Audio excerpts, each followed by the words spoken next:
अगर आप अच्छे वचन के स्टूडेंट हैं, शैतान आपको धोखा नहीं देने पाएगा।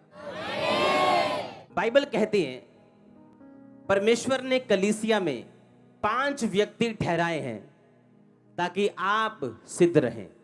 पहले प्रेरित, दूसरे भविष्यद्वक्ता, तीसरे पास्टर्स, चौथे इवेंजलिस्ट, टीचर्स।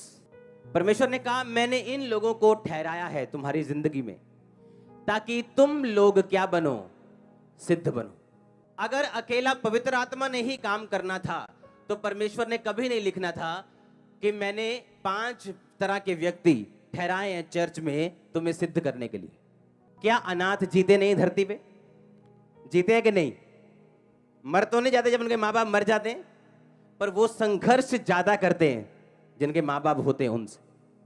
एक विश्वासी जो किसी चर्च का मेंबर नहीं है, किसी पास्टर के अधीन नहीं, ऐसा नहीं वो मर जाता है या नरक में चला जाता है, पर उसकी लाइफ संघर्ष से भरी रहती हमेशा। वो छोटी छोटी चीजों के लिए, छोटी सफलता के लिए वो संघर्ष करता है जो एक अधीनगी में रहने वाला व्यक्ति बहुत इजीली पा जाता है।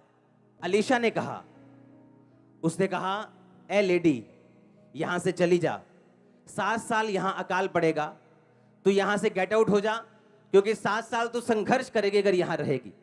उस लेडी को पता था कि कोई आम प्रॉफिट मुझसे बात नहीं कर रहा, ये कोई आम खुदा का दास मुझसे बात नहीं कर रहा।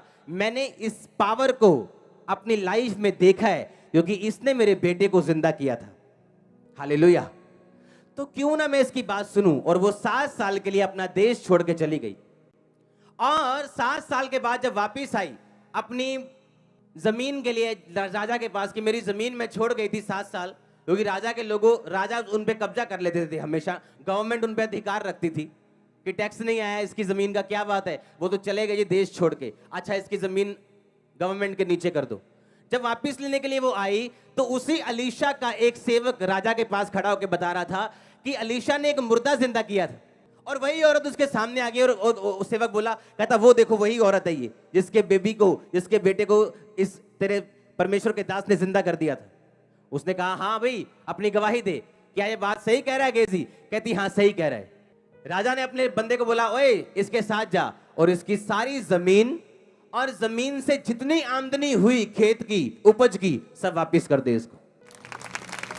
अब 7 साल जिस जमीन के लिए उसने वाई नहीं की, बीज नहीं बोया, पानी नहीं दिया, काटा नहीं, मजदूर नहीं लगाए, उसकी आमदनी उसे घर बैठे मिल गई, क्योंकि एक सेवक की बात को सीरियसली लिया, खुदा के दास की बात को सीरियसली लिया।